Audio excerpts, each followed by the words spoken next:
15th of April, Rabbi Levitt, Gemora. I don't owe you nothing. So what's that got to do with the case of Moda Mixus?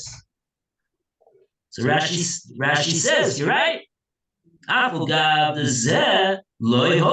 Even though this defendant, in our case, the case of Rav Chia that we're talking about in our Gemora, he made no admission whatsoever.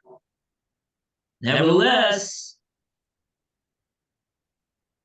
Hare Yesh Edim B'Mixus. Here we have a case of witnesses that came and said, yes, he owes half the amounts. So now, what do you think the din should be in this case? Should we say also in this case that he should have to swear on the remaining amounts against the witnesses? Similar to if there would be no witnesses and he just admitted on his own that he owes the 50? The Torah says in such a case, he's got to swear on the rest. Well, what would you say about this case over here? He didn't make any admission himself, but witnesses came and they testified that he owes half of it. Should we say in this case also that the din should be the same din as if he admitted to half of the amount? So over here, Rashi says, well, we see from the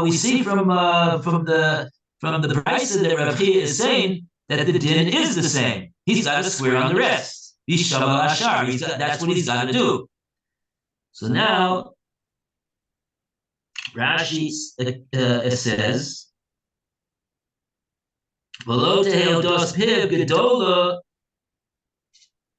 that was the statement of our Brisa. The statement of Rav Chia, learning in the Brisa, Shalot tehev hodas piv gedola. The admission of his mouth should not be greater than the testimony of witnesses. So I didn't know what that meant. What is that talking about? Rashi tells us what it's referring to.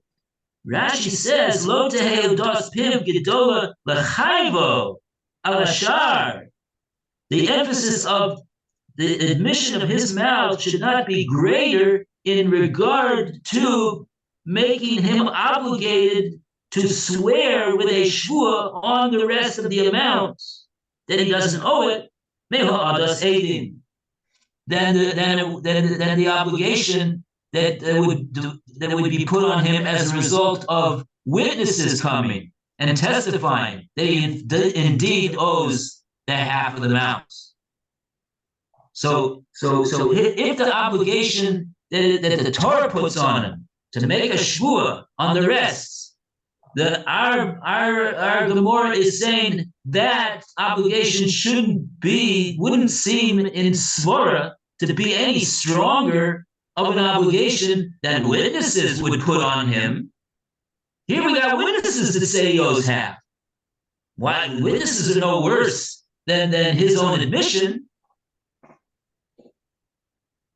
So therefore, we should say accordingly that in this case too, he should have to swear on the rest, just like it would be if he would have admitted on his own that he owes half. He'd have to swear on the rest. So too here, when witnesses testify against him that he's got to pay half of it, he also, that should obligate him to make a shvua on the rest of the amounts.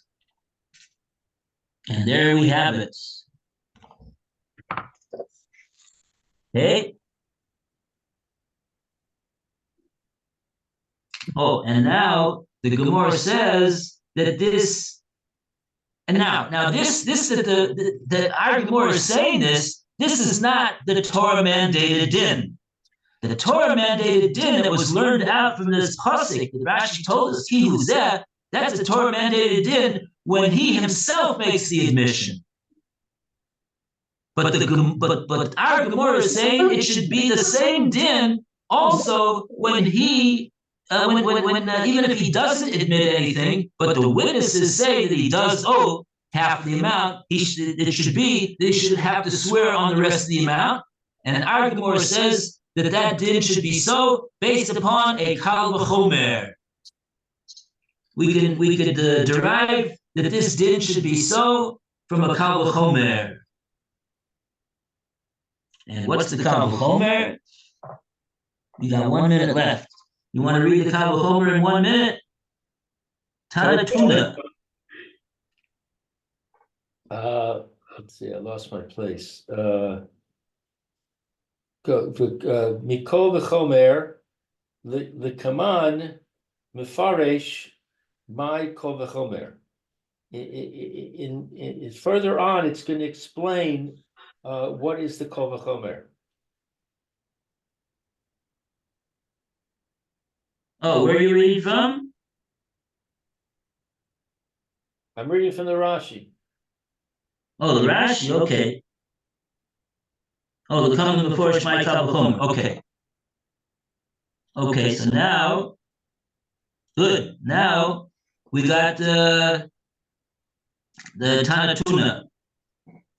I'm assuming that this is the Gemora now starting to present the Kal V'chomer. Okay, we'll leave it for tomorrow. It's already 12:30 yet. Thank you, Rabbi. Very good.